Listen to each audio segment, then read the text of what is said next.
Okay, hey everybody, I am a minute early, but that is okay because I forgot to open up the wheels. And so, as you guys know, I always do a giveaway early, but it's from last month. So nobody's missing anything. All right. So let me get this open here and then say, I'm so glad you're all here, but it's not time for the official welcome yet. So what we're going to do is we are going to give away the Organically Clean Home. Last month we did homemade cleaners. And so this was our giveaway for our VIP attendees. So you're wondering what you need to do to get in on this giveaway. Well, here's your answer. You can't, but there will be a giveaway next month for this month. So VIP attendees get kind of a little perk on that. And if you aren't a VIP and you would like to join us, all you have to do is join by midnight to be eligible for the drawing for next month. When I run my report, which is why I can't do it till next month because I have to run all kind of reports. Actually, Julie does them. I can't take credit anymore because Julie does them, but join us. And Jesse just dropped a link in the chat for that. So if you want to be on the drawing, which is kind of cool this time, I'm so excited about it. And you'll find out what that is at the end. Go ahead and join us. And we would love to have you. There's lots of other perks other than the giveaway. So that's enough. Oh, you see, I have a green pen. Did you see it was backgrounding? Oh, okay. Sorry. Easily amused. I like to squirrel. Okay, so here we go. And I apologize in advance for all of you who are about to have a heart attack with how many tabs I have open. So here we go.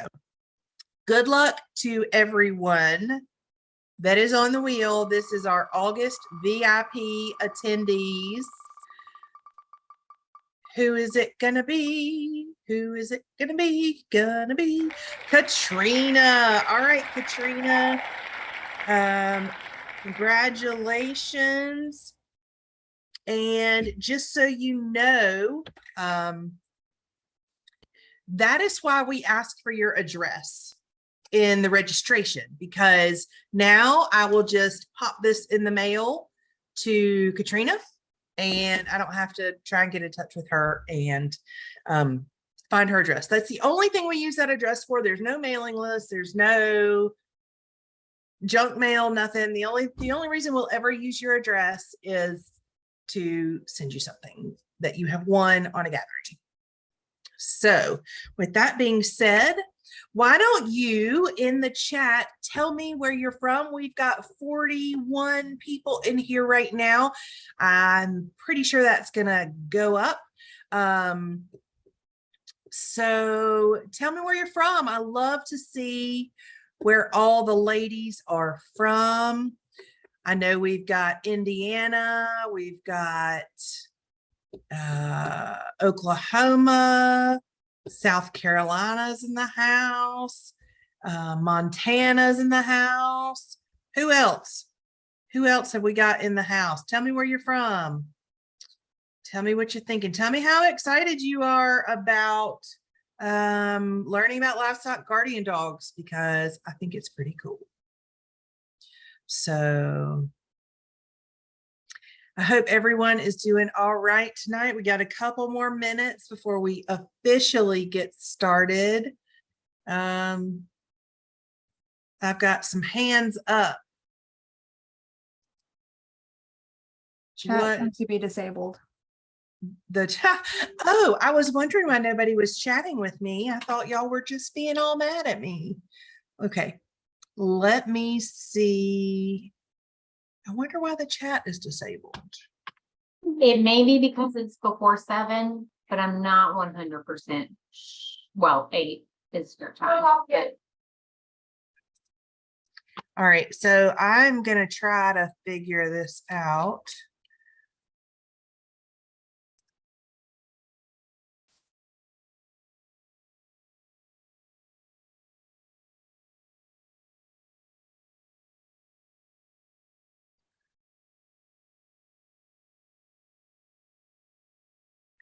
Jesse, you got any ideas?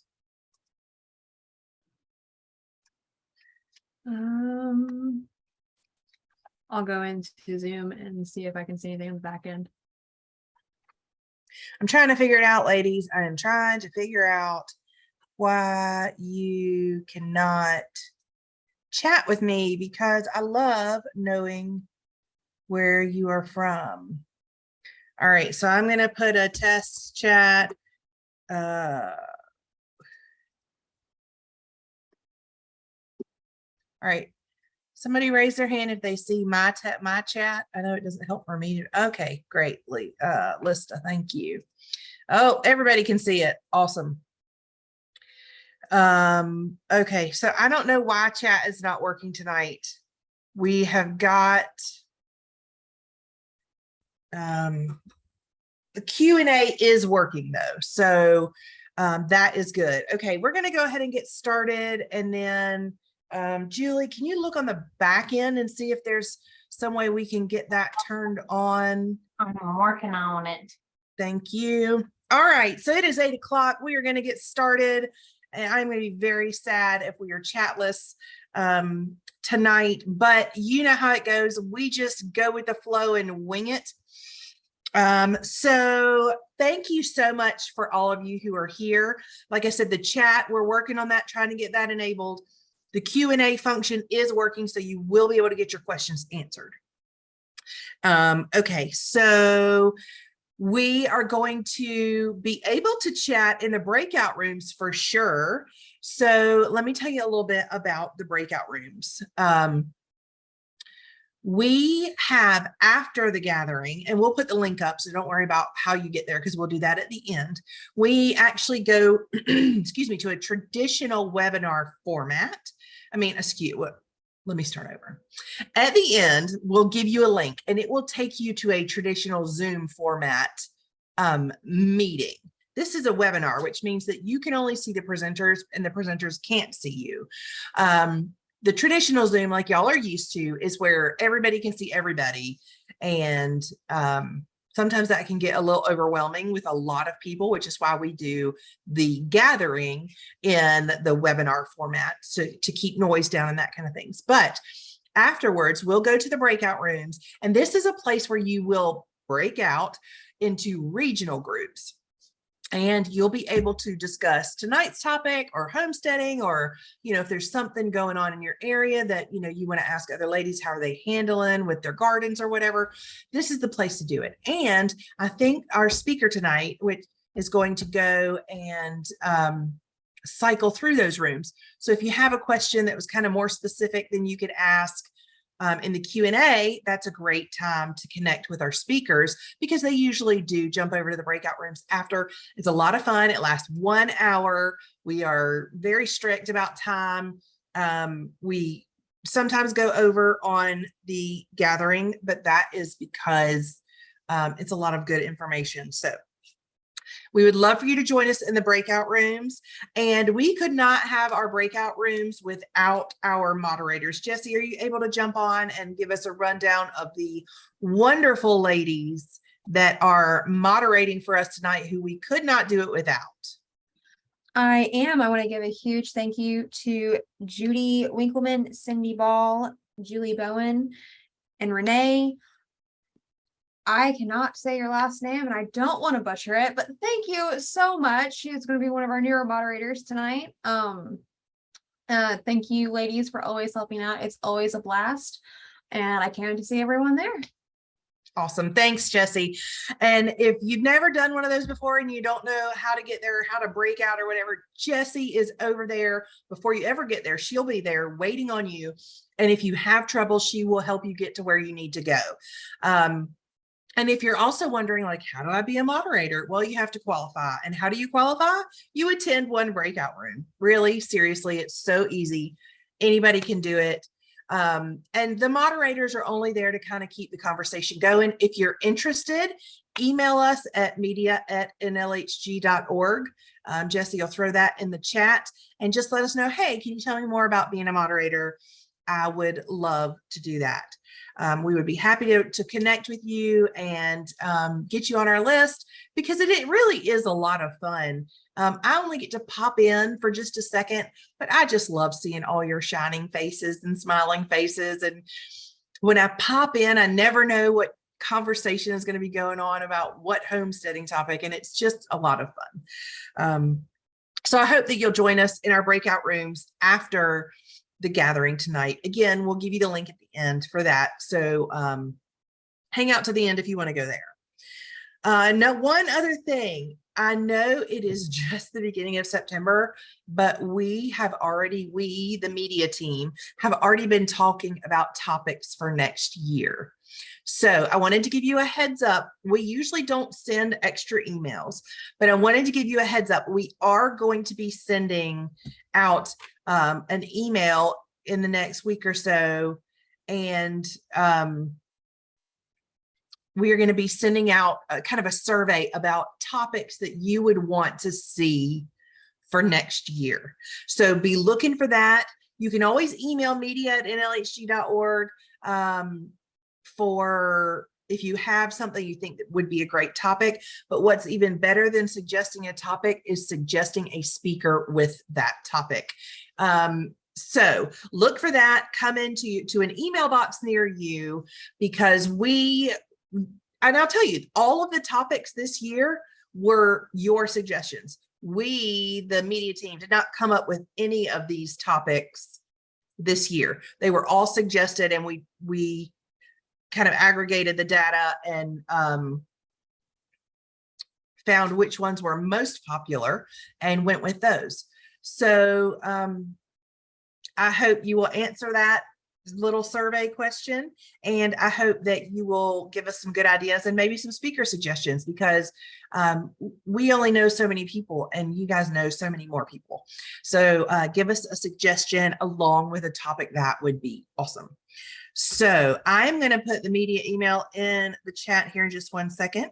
And then while Cindy is coming on to tell us about the purpose and mission statement and why we're here and why we do what we do, because we love it. Hello, everybody. I also want to do a very special shout out to anybody who's here after we met them in Missouri 2 weeks ago. We attended the Ozark Homesteading Expo, and it was amazing, amazing. We met so many women, and we shared about our virtual gathering until there's a chapter set up, but we had a lot of interest there for chapters between Missouri, Oklahoma, and Arkansas, and then a smattering of some others. But I have to shout out, because Julie's on this media team and she does a lot. I actually got to meet Julie face to face. I see her a lot virtually, and it was the best to actually get a hug from Julie and to see her beautiful smile and to meet her. And so one of the perks about traveling around the country is getting to meet all of you. And Jill went with me, and Miranda, and the three of us traveled down there. And the other thing that was super fun, Amber and Sarah, who are from Idaho, and I had met them in Idaho, I think a year ago or 2 years ago, possibly. Anyways, they have since moved to Missouri and came to see us there. So it was like old home week. It was very fun. But anyways, and that just really flows into why we exist. We exist, our purpose is to empower women through homesteading. So the fact that there were so many women at this homesteading expo, and we got to meet them, and then people that we knew that came to the expo because they were there to learn about knowledge. It was great. And so how do we empower women? By sharing knowledge, by building community. Again, so evident when we were there, because it wasn't just meeting the women that we already knew, but it was meeting all these new women. So my whole community has just like blossomed after this trip to Missouri. And then the last one is growing friendships. And It's really fun because our speaker tonight was one of the originals for the National Ladies Homestead Gathering when it started in Georgia. And she and I are still good friends today. And so she is one of my pack, the close friends that I found through the National Ladies Homestead Gathering. So anyways, one other thing I wanted to let you know about, if you are not signed up for our newsletter, I highly recommend that you do it. You can go to nlhg.org, that's our website, and click on newsletter. We've changed the format, and I promise you, you are going to get a lot more information in the newsletters. It's not just going to be, you know, a blurb for me, but we're also putting in national events, statistics. We're pulling out some of the special, when we do our Atta Girls, we're going to feature some of those. Recipes will be in there. I can't even remember all the stuff that's going to be in the newsletter, but it will be going out twice a month now because we really don't want you to miss all the things that we have coming up. There's a couple of surprises, and sometimes they will be revealed in the newsletters that you all are getting. So if you haven't signed up for our newsletter, please go over and do that. You just need to go to nlhg.org, our website, and click on the button for newsletter. So anyways, I'm so happy you're here. Thank you very much. And Ginger, back to you. Thanks, Cindy. And Jessie dropped that link. Y'all know how good Jessie is at these links. She put the link for that to sign up for that newsletter in the chat, which is live now.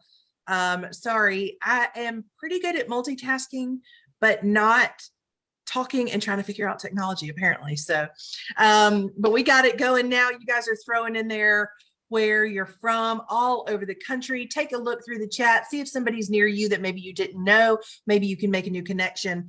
And I love seeing those. And it just makes me happy to see where everybody's from. And I always think it's fun to see when somebody else is from South Carolina, because that's where I am. So, all right, we are going to do Atta Girls, but before we do that, we have a quick poll that we want to do. Tonight is Livestock Guardian Dogs, as I am sure you know, since you're here. It's probably what you're here to hear about, not hear me talking, but you have to hear me talk for a little while anyway. I'm going to throw up a poll right now. Let us know, do you have, another poll has started. Okay, can y'all see the poll? Give me a hand up if you can see the poll. Oh, you're answering the poll. Perfect. All right, so tell us if you have a livestock guardian dog. Are you getting ready to get a livestock guardian dog?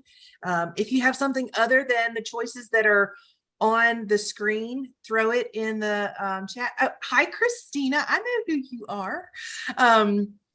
Throw in the chat if you have an other. I see some others. Tell me others. Tell me what your others are. I want to know what your others are. But we are talking about dogs tonight. All right, I'm going to give you just a few more seconds. A Florida cracker horse as a livestock guardian. That's awesome. Everybody, people are working on it. That's awesome. It's looking like the dog is kind of leading the way. We do have some people with donkeys and geese. That's interesting. I had never thought about that, but maybe we'll have to do a gathering on livestock guardian geese. Who knows? All right, so I'm going to give you just 3 more seconds, and 3, 2, 1, and we are sharing the results. So there you go. Those are your results. Now you can see where you go. Chinese brown what? Sorry, I was looking at I get caught up in the chat. Okay, guys. So now one of our favorite people is going to come on and talk to us about your Atta Girls. Miss Miranda, one of my favorite people in the whole world, who I will answer calls day or night and run screaming like my hair's on fire to help her out. Tell us about those Atta Girls. Hi, ladies. It's my favorite time of the month where we get to share all of the Atta Girl moments that have been submitted to us over on our private community, community.nlhg.org. So every month we ask ladies to share what they accomplished, big or small, because let's face it, in homesteading, sometimes those small accomplishments really, move us in the right direction and keep us going. So I'm just going to share some of these with you guys. Destiny Fulcher said her Atta Girl moment is making homemade green enchiladas from scratch. Lorinda Barnes said that she had success with canning 36 jars of green beans, 24 jars of canned carrots, and 15 jars of berries. She said they freeze dried or froze those. She said they also had a healthy mini Jersey calf born, and 3 mini Jerseys are confirmed bred for the next year. So that's fantastic. And her 3-year-old grandson is staying dry overnight and through nap time. That is a win within itself. Monica Mitchell said that she survived the heat and humidity of North Carolina in August. Atta girl. Meat chickens ready to process this week. She said her to-do list is long. She's yearning for a break in the weather to accomplish more. Right now, she's just being content, enjoying the flowers, hummingbirds, and tomatoes finally getting ripe. That's fantastic. Monica Mitchell said, every year is a learning curve. You know what, Monica, you're right. It is. So Tammy Smith shared that this month has been crazy. She preserves some from her garden, something from her garden every single day in every possible way. That's fantastic.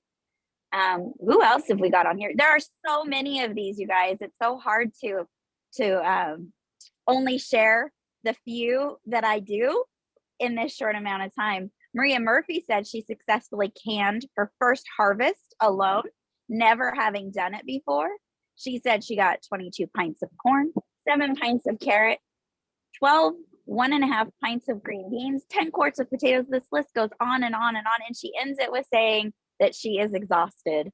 Atta girl, Maria. We have Donna Price said that she harvested all of her garlic, strawberries, raspberries, some squash, and cucumbers. She said it's her first time canning Italian tomato sauce, dehydrating tomatoes, and experimenting with numerous new recipes. She said she volunteered at the county fair and at Second Harvest Food Distribution in Sandpoint. Donna, I'm exhausted just reading this. You ladies are amazing. So let's just do a couple more. We've got Toretta Owen said that they have 2 peach trees that are at least 5 or 6 years old. She says they've either had a late freeze that hindered the crop or disease. This year, however, the trees put on a ton of tiny peaches. She says the wind broke a large branch covered in tiny peaches that were just ripe. She says she processed about 1/3 of them of what she was able to harvest, and she's really enjoying them there. So atta girl. And then for our last atta girl moment, we're going to go with Becky Sanders atta girl, where she says, even though they're first-year bookkeepers, after inspecting their hives and observing that they stored ample food for the winter and were building lots of comb, they harvested several frames of honey. She says they left 95% of it and they're still going strong and busy, busy, busy. She says it was a good experience and helpful. So atta girl, ladies. Atta girls. Miranda, before you go, people are wanting to know about your shirt, and I think I know the answer, but do you have any of them available from your chapter? We do have a few available from the chapter that I attend. So if you want to email westbonnerid@nlhg.org, they might be able to hook you up, but I do know that they have a few left of this color with the logo. Awesome. And we are working on a swag store for you guys. So we know you want it and we're trying to get it to you. So thank you so much, Miranda. Atta girl to all you guys, all you ladies. You're not guys, all you ladies. And you know, that is why we're here, is to cheer each other on And just listening to Miranda read that list, like, it inspires me. It makes me smile. Sometimes it makes me laugh. Just hearing the things, but don't forget that even if you fail, you get an atta girl because you tried it and you learned something. Maybe you learned, don't do that again, but even a failure can be an atta girl. So whatever you did this month, atta girl, we are proud of you and we celebrate your victory. But now on to the main event, where I know that's why you're here anyway, because y'all don't come to see me. We have a fabulous speaker tonight, and I'm going to let Cindy introduce her because Cindy knows her and will do her much more justice than I will. So Cindy, tell us about tonight's speaker. I am so excited about this speaker tonight. I actually reached out to her because they're like, who knows about large guardian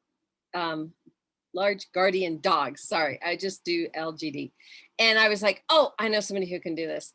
And so Becky and I go way back. She actually was an intern with me on my farm that I had in Georgia. Such a hard worker. The one thing I remember about Becky is, and I'm telling tales out of school, she is a researcher. Like, if you want to know anything, she will research it. And I remember she would come to me and we'd be working on some project at the farm and she would ask me question after question after question.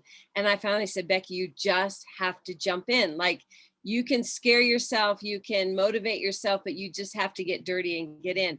And by golly, she did. And now she has the most beautiful farm in Virginia. That was the other memorable time for me, because she and her husband had looked all over. I remember they just visited farm after farm after farm, and they're like, it's just not right. It's just not right. And she came to me and she's like, Cindy, I will never find the right place. And I said, you will. I promise you, you will. You're going to step on some property and go, I feel like I'm home. And sure enough, that happened. And I've had the privilege, I was able to visit her farm in Virginia, and it is all that her dreams were. And she has made it even better. And so I'm super excited. The one thing that Becky did, I had Great Pyrenees at my farm, and that's typically what I use. The other animal that was a huge guard for our farm were guinea hens. Funny enough, they would make this certain sound, and the dogs knew it was different and there was something that was wrong. My guineas actually alerted my guard dogs to a coyote who was sitting in my field looking at my chickens and ducks.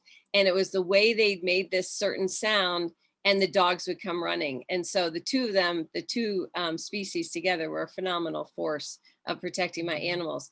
But the thing that was beautiful about what Becky did, she found the Scottish Collie, which I didn't know. But again, my Becky, she researched like crazy and came up with this beautiful breed of dog. I know she's going to share some about that tonight. But I'm so excited. So Becky, I'm not going to keep chatting about you because it's just all so fun. But come on and share with us about the guardian dogs for your homestead.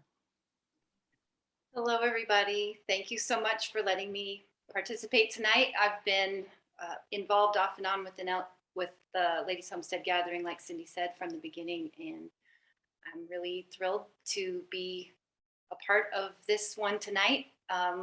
Like Cindy said, dogs have been an integral part of our farm from the very beginning, and to talk about them and share them with you is not really like a work event. It's very exciting. I love to talk about them. I will not stop talking about them. So instead of me just starting from somewhere, I did put a little slideshow together for you so you could kind of see what we're doing. So I'm going to get that started. And I think you can see me now. That's me, and that's my dog Opal. And she is a Great Pyrenees, but we'll get into that as we go. So to me, the most important things, I know Cindy said I like to research, and it's very true. I like to know what I'm doing and then make sure I'm looking and finding the right solutions. So if you haven't already gotten a livestock guardian dog, I think the first thing you need to consider is what your actual needs are. And again, like Cindy alluded, I use a variety of different breeds on our farm, and I'll talk about all of them and why and where as we go along. But it's important to know first what your needs are. The second thing to consider is once you've decided what your needs are and what breed fits your needs the best, is to look for a breeder. And I've tried working with rescues in the past. You can have some success with rescues, but it's still part of one of those things you're going to really want to do a lot of research, know where the dog came from, etc. But again, we'll get into that as we go along.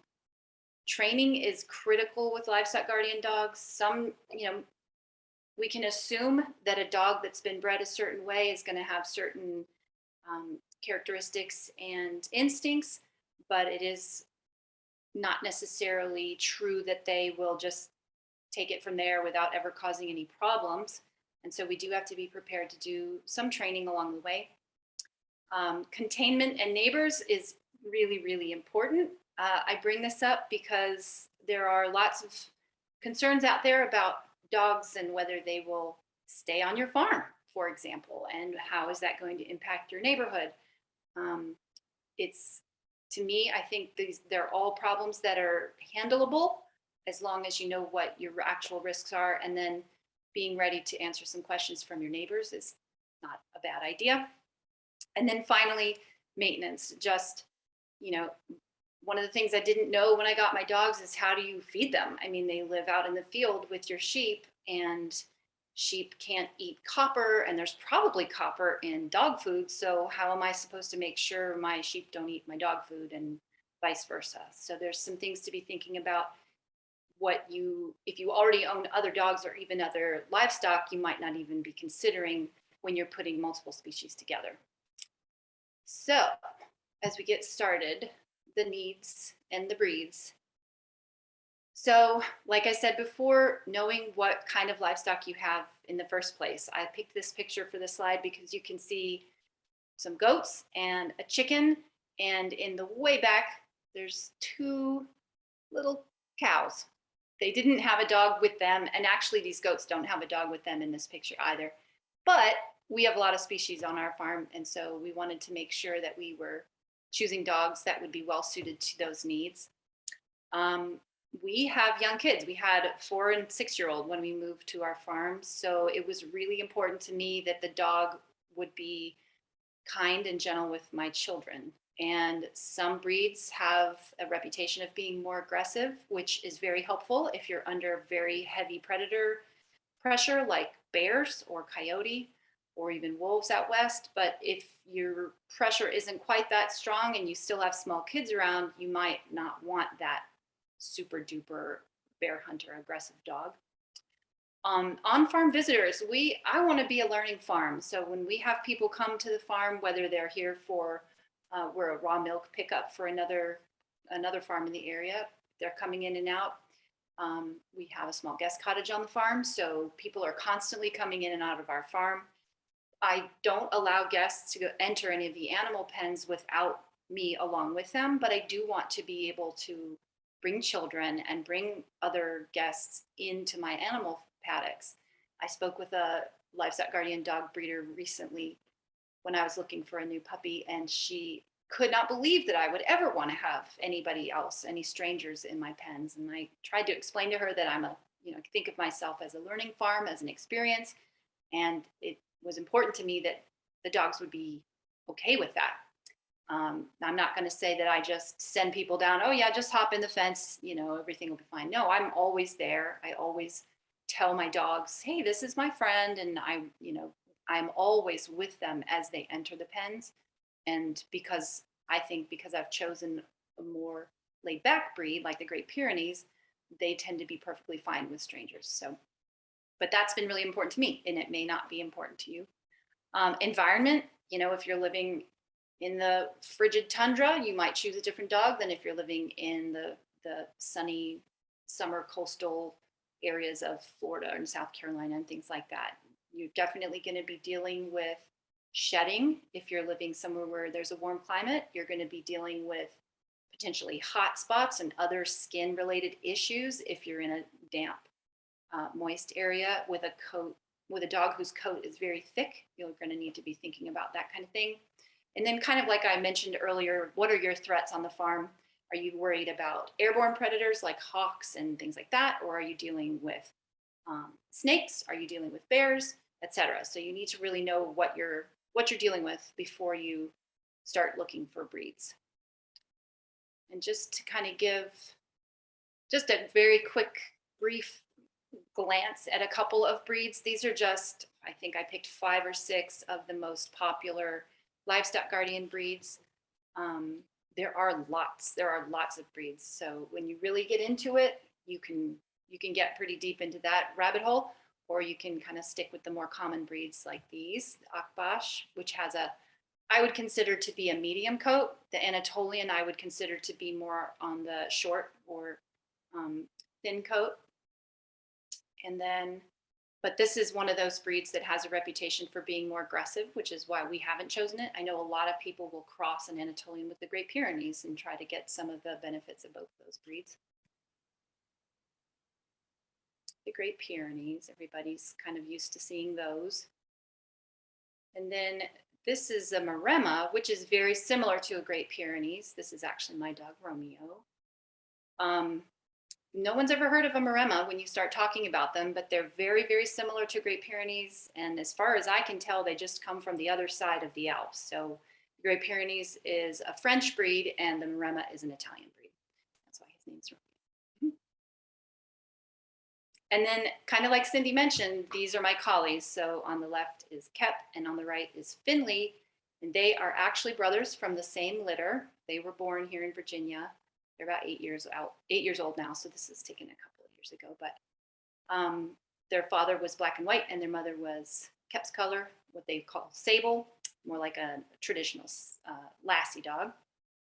And we chose them as our first dogs when we moved here because we live on the bottom of a mountain. Let me show you my next picture is. This is my big pasture. So there's actually 2 pastures here. This is split by this tree line here, and there's another large pasture behind. And my house is tucked way up in this little valley here. So when we first moved here, we didn't really utilize the pasture very much. This is far from our house. But this is kind of what our homestead area looks like. So this is that big mountain that was in that last picture. I lived here at the farm for almost 2 years, 100% of the time while my husband still traveled for work. And like I said before, we had young kids. So it was really important to me to find animals that would be family guardians, not necessarily livestock minded particularly. Now, I do know people who use Scotch collies in their chicken coop and in their sheep pastures.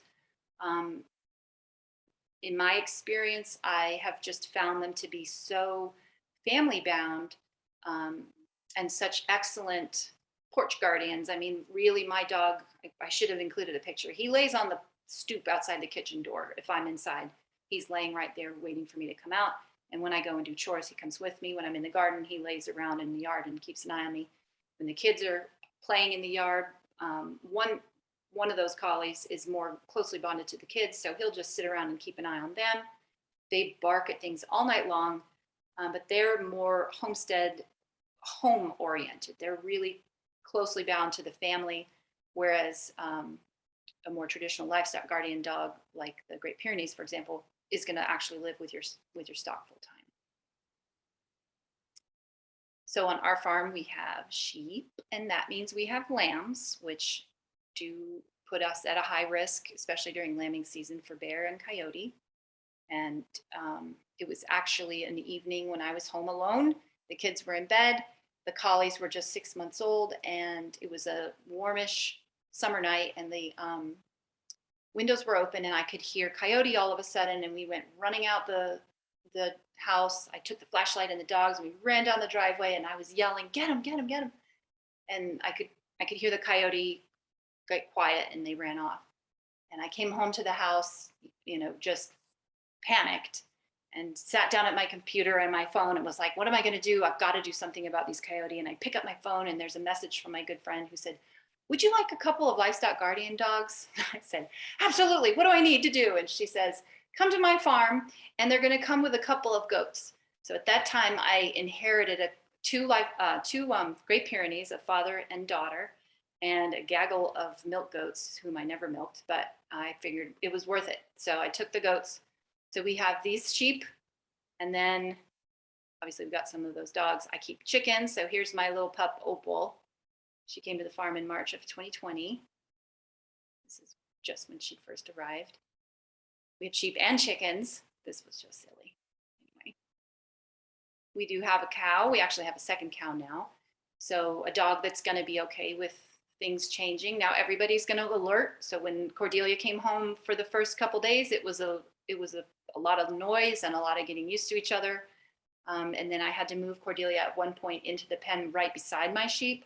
And one of my guardian dogs just really barked at her quite a lot. And we tried to put her with, because I have my sheep separated by male and female, and I had my male guardian dog with my males and my female with my females. And we tried to put Cordelia in with the males, but the male guardian dog was so aggressive with her, just barking. He never nipped at her or did anything, to harm anyone, but just this persistent barking, very, very aggressive. And he has an aggressive bark, even though he really is just a big softie. But he was resource guarding. Essentially, he was not allowing her to get to the water. So after a few days of kind of seeing what was going on, we decided to move him out of that pen. So we just moved him right next door to be with the females, which is fine because he is neutered and my female, she's not. But anyway, I didn't want any accidental babies. That's why I had them separated. Even though they work side by side, I had them in separate pens. But now they're together, and now everything on the farm has shifted. Everything around here changes quite a lot. So anyway, that's Cordelia. And we also have a horse. There's one of those goats that's still sticking around. And I have kids here. My kids here on the right and some of their friends, but they're entering the pens and they're around everybody. This looks like it's the male pen, I think. So they're in there with rams and things like that, but we keep pretty gentle sheep. So anyway, but my kids are in and out of the pens and with their friends unsupervised sometimes. So I need to make sure that my dogs are safe with kids. And here are my dogs officially. So Molly on the left is the Great Pyrenees, and she was one of the two that came in that first batch way back in, it was probably 2015 when she came to the farm. Now she is going to keep that reputation of the wanderer. If she is able to get out of her pen, she's going to leave the animals. Fortunately, Molly doesn't, well, I shouldn't say that. She has gone on a couple of long walks, but for the most part, she comes straight to the house. She doesn't really want to go anywhere. She is very family bound. When she was a pup, she had little kids around and they didn't have super strong fencing. And so she was constantly on their porch and things like that. And that family didn't really mind. But when she came to my house, it was really important to me that she stayed with the livestock. So you can kind of see behind her, we do use electric netting, and you can see behind Opal too. We do use electric netting, and in my opinion, as soon as they learn that fence, they don't challenge it whatsoever. I've never had an issue with digging or even with jumping. I know some people do, but we keep Molly 100% electrified if we can, just to try to cut that off. And since she was the first one on our farm, we've basically just continued that process along the way. In the middle, there's Romeo.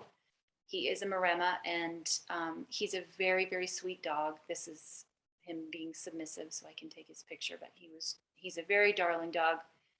He has an extremely thick coat, and I'm not sure now if the breeder maybe mentioned that to me, and I just was so naive I didn't pay attention, or if it just is a breed typical for the breed. I'm not really sure. But that is the reason I decided to go ahead and neuter him. I didn't want to pass on his coat. It's a really very difficult to manage coat. Like, probably needs to be fully groomed like 4 times a year, and he weighs about 100 pounds. So that's just not really doable on our farm. There used to be a mobile groomer in the area that would come and do livestock guardian dogs and things like that, but she's not taking new clients right now. So it just gets complicated.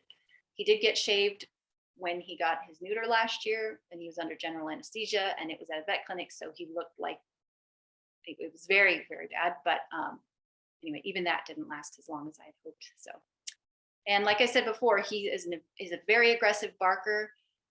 His play is very loud and can be intimidating. And, you know, everybody around here is used to it, but it can definitely surprise guests when they come around. So we have to talk about things. And then this is Opal. She's our newest. Like I said, she came in March 2020, and I do plan to breed her. Her coat is phenomenal. She sheds very, very easily. She's very sweet, very loving. I know that she's working. You'll get to learn your dog's different barks. You'll know who's who from the house. You can tell who's barking, and you know, you'll have the every 20 or 20 seconds, maybe just a constant bark. And then you'll hear the alert barks, and you'll hear, you know, no, I'm really serious barks. So there's all different things you'll kind of get used to as you have them on the farm. But I know she's working. I know she's doing her job. She does right now. She and Romeo are together working out in the field, and Molly is with our chickens right now. So once you've decided on what your needs are and what breed you're going to go with, you need to find a good breeder or rescue, I suppose. But I wouldn't personally start with a rescue. I did start with a rescue, and I didn't know what I was getting into. I didn't really know the history of the dog. And I think you'll have a better chance of success if you start with a younger dog that you can train, or if you really know the person where the dogs come from. Like Molly came to us from another family farm not far from here. I knew the family, I knew her breeding history, I knew everything. She came with her dad. I mean, I knew a lot about her, so I wasn't as concerned about getting an older dog at that time. So if you have a real good understanding of where the dog's coming from, you could consider that. But if you're thinking about looking for a breeder, the most important thing is to make sure they're doing the kind of work you really want to be doing. So there are great Pyrenees that are bred for AKC showing. I've seen Anatolian Shepherds that are shown in the show ring. And, you know, while that dog is going to be really healthy and have good breed conformation and breed standards, it may or may not know anything about chickens or guarding livestock or anything like that. So it's really important to know the family that dog is coming from, and where how they've been used, and how their family's been used, what they've been exposed to along the way. That's I do include health testing. If there's a particular concern in a particular breed you're looking at, you want to make sure you're finding the healthiest dog possible. The collies tend to carry something called collie eye anomaly, and they also have an issue with ivermectin drugs. So like they can't just have Heartgard, for example. And so you can do some DNA testing. So even on your pups, or the breeder might have already done the testing. The most recent collie that I got, we were really particular about it because my male is a carrier of both of those, the collie eye anomaly and the MDR1. I didn't want to find a female that was also a carrier, because I could end up potentially with 25% affected pups, and I did not want that. So I made sure I found a female who's fully clear on those things, so that there's a chance that the pups will be carriers, but no one should be affected. Anyway, if there's a particular concern in the breed you're looking at, make sure you're looking at someone who's doing health testing, or who's willing to let you do it, and then change your mind if the results don't come back the way you want. Training is absolutely important. This is a picture of Opal when she came to us. She was 16 weeks old, which is really old for a new puppy. A lot of people are getting them, you know, people tend to get a new puppy around 8 weeks.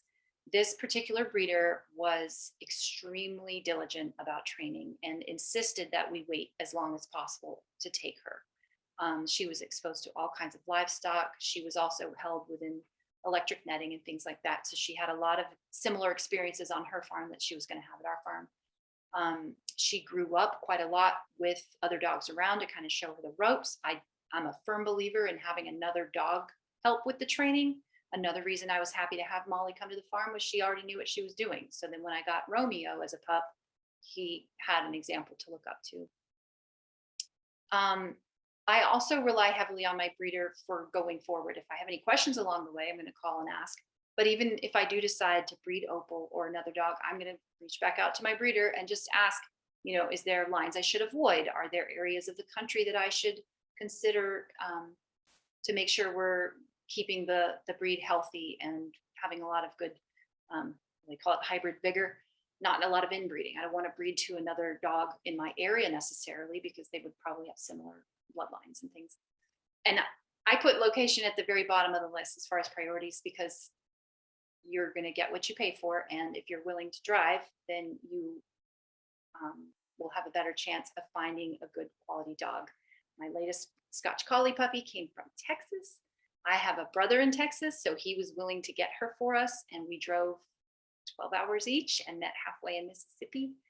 The reason I made that extra trek for this little girl is there are 5 or 6 Scotch Collie breeders now in Virginia, and we're all kind of carrying around the same dogs and the same genetics. So I wanted to reach far away for a new dog, and Isla is the dog.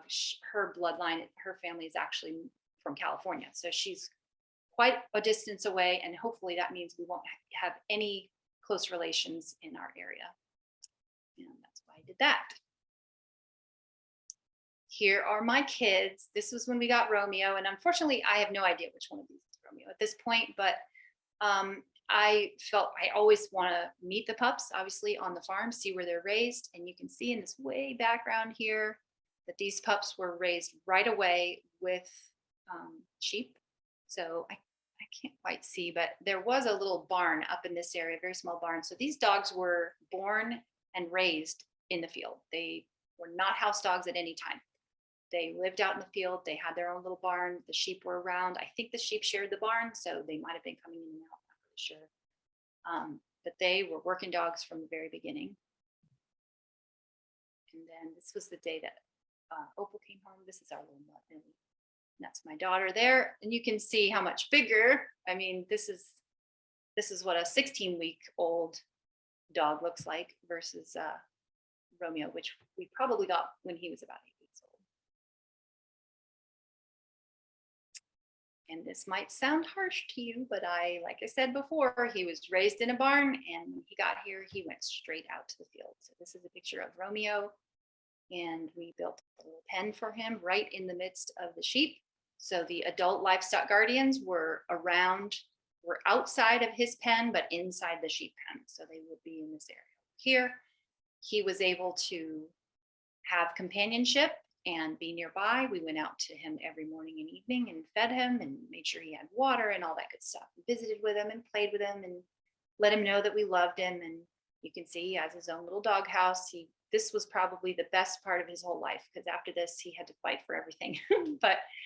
But I just wanted him to know my animals, and I wanted him to learn from, at this time I had Molly and her father, his name is Bo. They were still on the farm, so, well, Bo was still here. So, Romeo got to learn the ropes from these other dogs.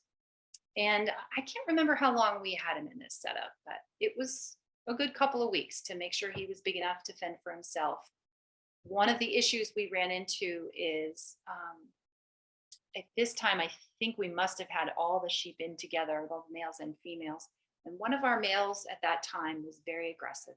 And as Romeo grew, this male ram would try to come and eat his dog food. And Romeo really had to fight him off, because he was still kind of on the small side. He was very, very loud, very barky and growly, and he sounded nasty, but he was doing the right thing, keeping this ram away from his food. I don't know if his aggressive attitude today is because he kind of got off to a start where he had to be super aggressive. I'm not really sure. The other pup that I have, Opal, she didn't have any of that behavior, and that aggressive ram was gone by then. So I'm not really sure. As far as when Opal came to the farm, I think my next picture will have Opal. I kept her somewhat closer to the house so that I could see her more regularly. And then was able to kind of correct things as they went wrong. Romeo wasn't really around chickens very much, so I've never put him in with my chickens and don't necessarily think I ever will. But I did have some pretty bad chicken predator pressure 2 summers ago, and it was important to us, even before that, it was important to us when Opal came to the farm that she was more exposed to chickens right off the bat. So she did spend her first couple of months in the chicken pen, just getting used to that. And she chased them every now and then. And I did seriously consider getting an electric training collar. I've never used one, but I thought there were moments when I thought it would have really come in handy. If you're out there and she starts chasing after him and you can give her a quick little reminder from a distance, that would be really great. My method, since I didn't have a training collar, was like to throw a rock at her or throw an empty feed bucket at her, which isn't ideal, but it got the job done. It didn't have to happen very many times. Obviously, we would run and yell at her, things like that, but I can see the value in a training collar, even if it's only for that short period of time when you're really just trying to nip something in the bud. I could see where that would have really come in handy. So there's Opal. When she first came, and you can almost see there is a lead. She is connected to a chain and she is chained to the side of the barn. I am not a super huge fan of chaining dogs, but I can see this spot from my house. So she was almost 100% supervised from here. She could reach her doghouse. We fed her obviously right there. I liked this because it allowed the chickens to get as close as they wanted, but also to escape if she was to be too aggressive for them. So I did want to keep her contained. I tried starting her in the barn and she just climbed right over every panel I could put in front of her. So, or through, I guess. So they do climb. That's something to be watching out for. I do not think a dog is secure in a barn unless it has like horse stalls where it goes all the way up to the ceiling. Let's see what's next. Okay, it's true that they like to wander. And I'm sure if my dogs were given the opportunity, they would be all over the mountainside. I live on the foot of a mountain that connects to thousands of acres of national forests and things. I cannot let my dogs loose, unfortunately. My collies are loose. My collies are extremely homebound. They will run out through the woods. They will chase a deer. They'll go a pretty good distance, probably a couple miles if I let them. But they come home very reliably and they don't tend to go far for long. They're not on a journey. Molly got out with my little mutt dog Millie and they got 2 miles away. So I do not give my livestock guardian dogs any opportunity to escape. And I keep them behind electrified fencing of some kind or another. In this picture, this is a picture I grabbed from the Premier One website. It uses a system similar to what I'm using right now, which is this poly rope. This would not work for me. I like to have, there's a step-in post at Tractor Supply that has one more little knobbin down here. I think it's like maybe 4 inches off the ground. And that's my preference. Molly was the one who showed me where all the low spots were and got out of my fence a few times when I just had a fence more like this. So I went around and put in the lowest strand. And then I have to go in and put in more posts in those places where the pasture really dips to make sure that that line is all the way down to the ground. And we do have to do some weed whacking a couple times a year. So we're pretty diligent about our fences. This would be what we would use like for a long-term paddock, but out in the field, they tend to be in the electric netting, like the Premier One netting, which we'll get to in a second too. Anyway, digging and jumping is a real thing. Molly would dig out of anything. And fortunately, our ground's very rocky, so she tends to come across rocks before getting out, but she'll get out if she can. Obviously, you're going to want to make sure you have identification on them. I'm a proponent of microchipping and making sure your information's up to date and make sure everybody in your neighborhood knows who she is. And then you will come across some complaints. The first thing you need to check before you ever do this is whether your zoning even allows for this. It sounds crazy, but where I live just recently, there were some new people in town, let's say, new people in county who thought there was too much barking on neighboring properties. Now, we do have a lot of hunting dogs around, so I'm not entirely sure they were concerned about livestock guardian dogs barking at predators, but my neighbor has expressed some concern about the barking. So I wouldn't be surprised if people were bringing it to the County Board of Supervisors and asking for a noise ordinance. And our county tried to push through a rule that if you did not keep your dog from barking, that they would confiscate your dog, they would put you in jail, and they would fine you. Now, thankfully, that didn't go anywhere at all. It didn't go didn't ever get presented to the county, to the supervisors to even discuss. It got shot down immediately. I think it was partly because of a lot of neighbors calling in and expressing their dissatisfaction with such a silly rule. But I say it because you need to look out for that, especially if you're anywhere that's not fully open, like Ag 1, where I live, is you can do anything you want pretty much. If you're not in an Ag 1 area, you're going to need to make sure that you're allowed to have outdoor dogs, number one, or are you allowed to even have a dog on a tether? There's all kinds of different rules. Are you allowed to have a dog that doesn't have, well, my dogs do have dog houses. I do provide dog houses, but we've had a neighbor in the area who has a livestock guardian dog. People driving by all the time would call the sheriff's department and say that dog doesn't have a dog house. So the man built a dog house for the dog and all the goats go in it and the dog doesn't go in the dog house. We all know that dogs don't actually spend a lot of time in dog houses, but goats do. So that friend of ours ended up getting so many calls about his dog, he decided to put it on a different part of the farm where you couldn't see it from the road. And he stopped getting calls. So just be prepared.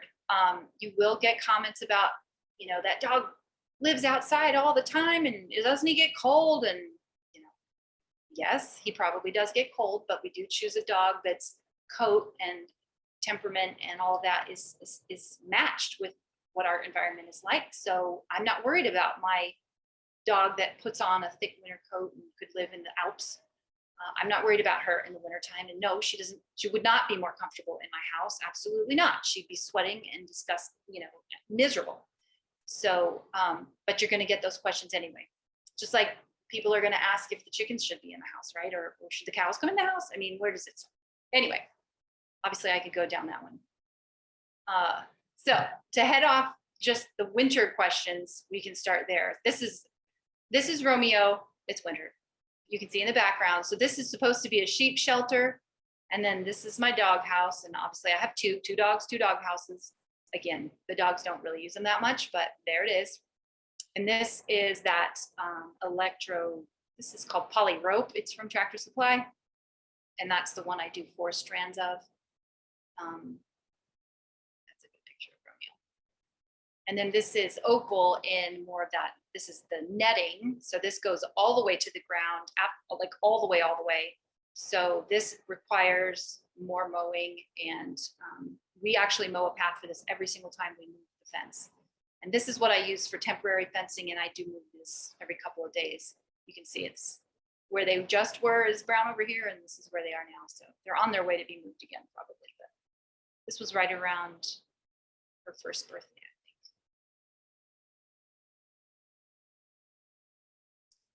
So yeah, I do use these dog houses. I really like them. They're worth it. They're expensive, but I think they're worth it. They will have to be replaced every now and then. Try not to poke them with your tractor forks. But other than that, and they're tricky to move. You know, we move our sheep every couple of days, so I have to move this dog house every couple of days, and that's kind of a pain. I've thought about maybe attaching them to a pallet that I could pick up with my tractor and move it that way. But I mean, we're pretty strong women, so we can move them. But if you're not, you could try to put it on a pallet or something like that, or have your kid do it. This is a picture. This is a really cute dog. It's probably an English Shepherd. This black thing is what the picture is supposed to be showing you. It's actually it's hard. It's not soft and squishy like other heated pet beds. It's rigid, and it tucks inside the igloo, and then obviously it plugs in to some heat source or power source, I guess, in the barn. I got one of these. I think my husband is actually more of the softy when it comes to the dogs and the temperature. So we put it in there. You'll see in a minute, she didn't spend much time in there. But you will need to remember to keep their water from freezing. So if they're in an area near the barn where you can just fill and plug in a heated bucket, that works great. My dogs drink right out of the stock tank out in the field. So if there's ever if it ever freezes, you know, I bring a mallet or a hammer out there and break it up. But we don't have super hard freezes. So here's Molly, and then this is just a quick video. Hopefully it'll play for you of Molly in the wintertime.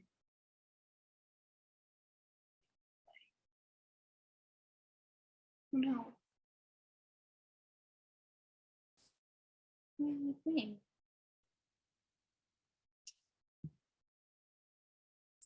playing, but it's not playing.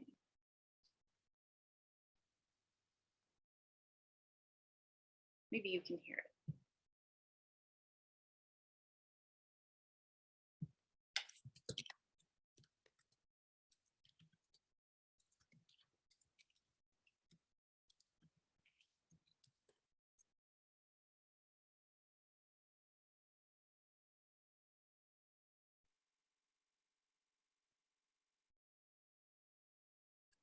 Becky, I think you're frozen. Are you frozen? Still here, but I was trying to see if the video is playing Okay. you because it's not playing on my end.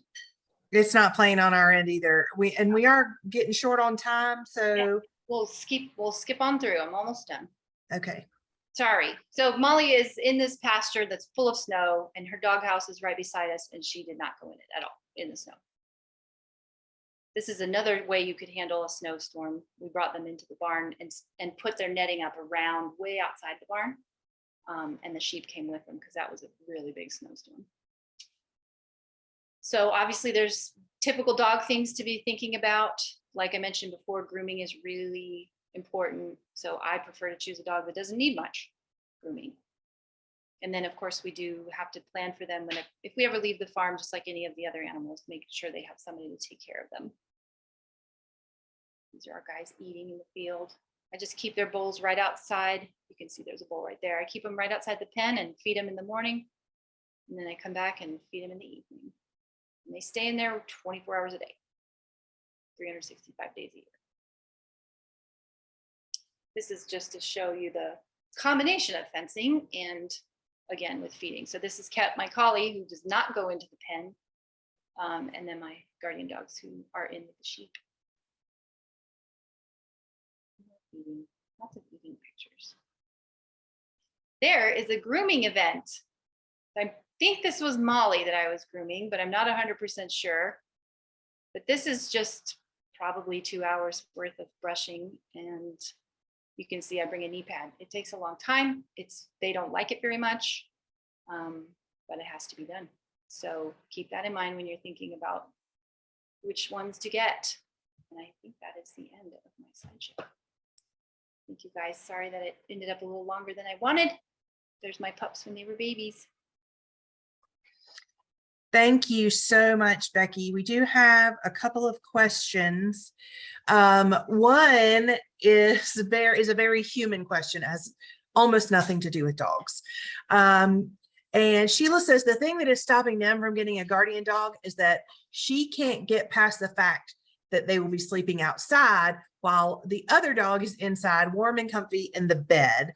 So are there any tips that you have for us humans about keeping the guardian dogs like they should be kept?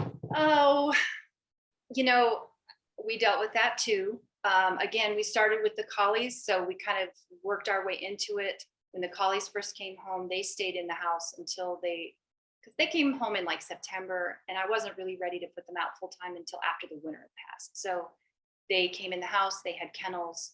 They were never free in the house. They always slept in kennels, but still, spent most of their time outside. And then when they were old enough, I actually put their kennels outside on the porch. So they still have their kennels outside on our huge covered screen porch.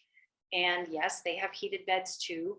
And they get fed out there every single time we feed. So just like I started my inside dogs years ago, I feed them at their kennel or in their kennel so that they like that space. I do the same thing with my livestock guardian dogs. I feed them by their little dog house, saying, this is your space. You are allowed to protect it. I will not interfere. You can do whatever you need to do. So anyway, I like that my collies, they still have their kennels. So if anything's going on, if we're doing construction, or if my mom shows up with her dogs who they don't really get along, I can put them in their kennels and shut the door, and everyone's safe and everyone's happy. I definitely feel you on some dogs are allowed in and some dogs aren't. When we first moved here, we had a golden retriever and a mutt who were in the house, couch potatoes, normal dogs. And then we had these two collies that we started off in the house, and then we kicked them out of the house. It was interesting. My husband, again, he's the softie of the two of us. So he's like, it's Christmas, or it's hot, or it's cold, or it's windy. I mean, they spend more time in the house than they really need to, but they'll let you know when they're ready to go back out. My guys are outside most of the time, and they don't really want to be inside at this point, unless they're very hot or they're very cold. When it comes to the others, you know, I definitely cuddle them and snuggle them. And some people are going to tell you, don't ever, ever, ever show any affection to your livestock guardian dog. Treat them like livestock. You don't want to get affectionate with them. You want them to do their job. I haven't really noticed that with Great Pyrenees and Maremma. They seem to be very loving and sweet, and they don't work any less hard being out in the field. So they kind of know their place. And my little mutt Millie, she knows her place. It's on the couch. And, you know, yeah, it feels funny, but you can do it. If you really want to, you can do it. Yeah, and it's their job. So, and this is what they're bred for, and you know, it's what they should be doing, and it's what they enjoy doing. So that's our hang up, not theirs. So just keep that in mind, Sheila, that they're not going to be sitting out in your pasture with your sheep thinking, my human is so bad to me. They're going to be like, this is awesome. I've got my sheep. So I do understand though, because I'm a cuddler too. All right. And we only have one more question in the Q&A because you did such a good job. People are wanting to know, what should they expect to pay from a breeder? And obviously, I mean, you can't tell them exactly, but just give us a range of what people should expect. More than you want. But again, I think it's worth it. So Opal, who had an extra 2 months really of training, was definitely more expensive than Romeo was. I think she might have been $1,800. I really think that that's part of what you're dealing with. Making sure you get a dog who's really going to do the job. There's a nice lady that lives in my area who was giving away Great Pyrenees puppies. You know, she said it was just an accidental breeding. She wasn't planning on it, but their mom and dad are all livestock guardians, and they were going to be great and perfect and wonderful. And I just, you know, I appreciate that there is the time for that. And if that's all you can do, then it's better than nothing. So I would say go for it. Especially if you really know the person. I didn't really know the person. I didn't know anyone else who had any of her dogs. I didn't know anything about her dogs. It didn't feel really great. So I would say, as far as like an introductory level, I would say probably I wouldn't go lower than 600 at this point. If you feel really good about it, then go for it. But you could also expect to pay quite a lot more. Again, Opal, I felt like part of what I was paying for was her starting. She was trained to walk on a leash. She was taken in the car so that when you go to the vet, they don't have a total panic attack. She was taught to sit for love, which was something I've never heard of before, but now I do with all my dogs. When I enter her pen, she's almost 100 pounds. I can't have her, like when Molly came to us, the people that used to own her, she was a little girl when she got Molly, but now she's an adult. But she invited Molly to put her paws on her shoulders. And when she's a cute little puppy, you know, that's cute and sweet. But when she's 100 pounds, that's just not going to work for me. So I'm very cautious in the beginning to remember that this dog is going to be gigantic, and that any of these bad habits they start today are going to be a problem later. So when I enter the pen, Opal really wants to get my affection, and she comes running over and she is ready to meet me. And when I come in the pen, I'm very still. It only takes a second. I'm very still, and she sits down, and I can pet her and love on her and tell her she's so good. I also ask her to sit for her food. So I usually pour their bowls outside the pen and then bring them in. So I stand and wait till she settles and give her her bowl. The other guys didn't get off to that same start, so I don't have the same expectation of them, but she hasn't stopped that good behavior. I think that concept of sitting for love was something I had never heard of. It came from that breeder who spent so much time with them and really worked with them and made sure they were going to be good, solid workers. Great. Thank you so much, Becky. I wanted to call you Amy, but I've been looking at Amy's name all night. I appreciate it because I learned a lot. We are in the market shortly for an LGD. So it was good for me. I know everybody else has been saying thank you in the chat. And we hope that you'll join us in the breakout rooms. Now, before we go to the breakout rooms, I need to give some stuff away because that's what I do. And that's what I have. Uh-oh, Cindy Ball popped on. That means she wants to say something. I do. We have a birth announcement. Dun, dun, dun, dun. First, I have to thank Becky. I could talk dogs all night long, and it was a fabulous presentation. So thank you very, very much. Okay, our birth announcement. It's from Jill Wolf.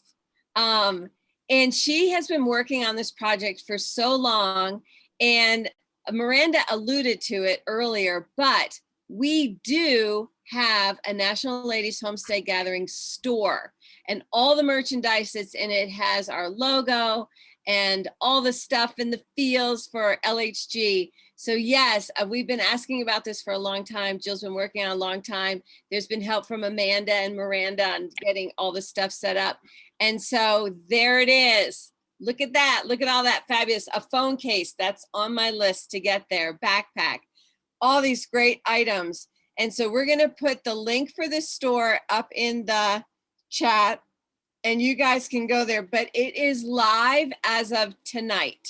So this was our big birth announcement that we wanted to add to this evening. And Jill, thank you for all the work that you did to make this happen for us. We really, really appreciate it. So all this great news about dogs, great news about merchandise. It's a good evening. And now Ginger's going to give stuff away. Atta girl, Jill. I am putting the link there in the chat so you can go grab that if you want to. I was going to show you that, but Cindy stole my thunder, but that's okay because obviously I was ready with it.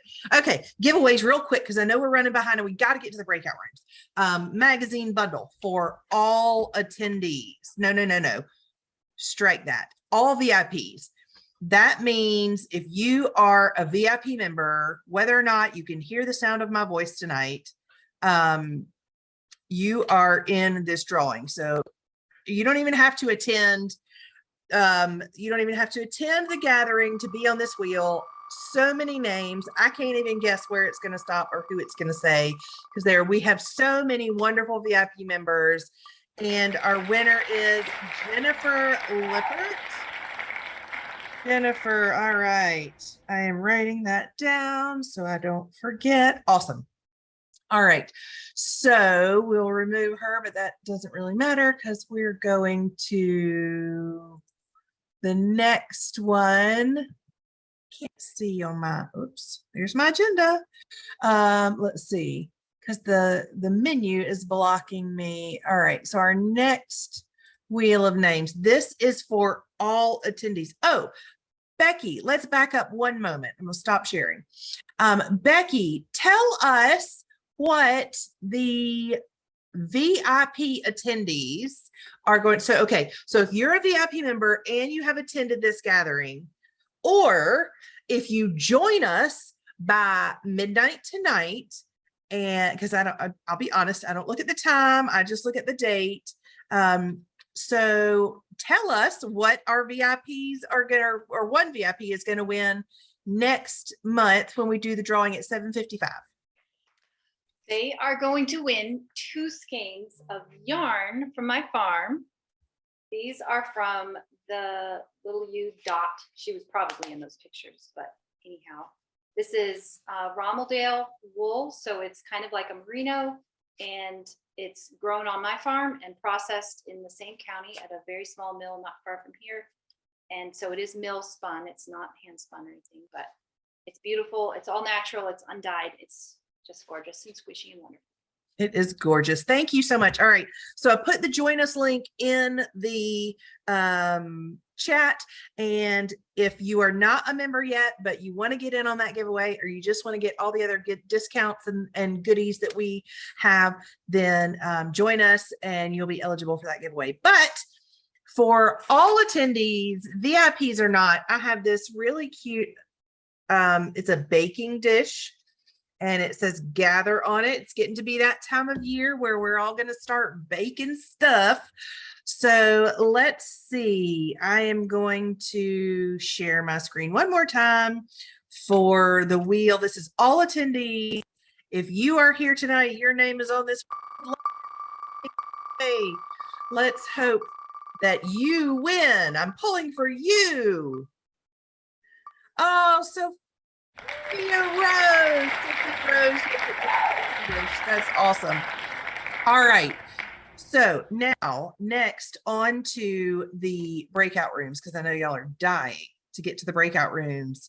I am getting ready to drop the link in the chat. So you just click on that and go right over to the breakout rooms. But first, I want to say thank you so much to Becky for being our speaker. Thank you to Miranda and Cindy for being totally awesome. And Julie and Jesse, you know, I couldn't do it without you. Thank you so much. And we will see you next month for, I can't remember, but I will find out and tell you in the breakout rooms. All right, guys. Thanks.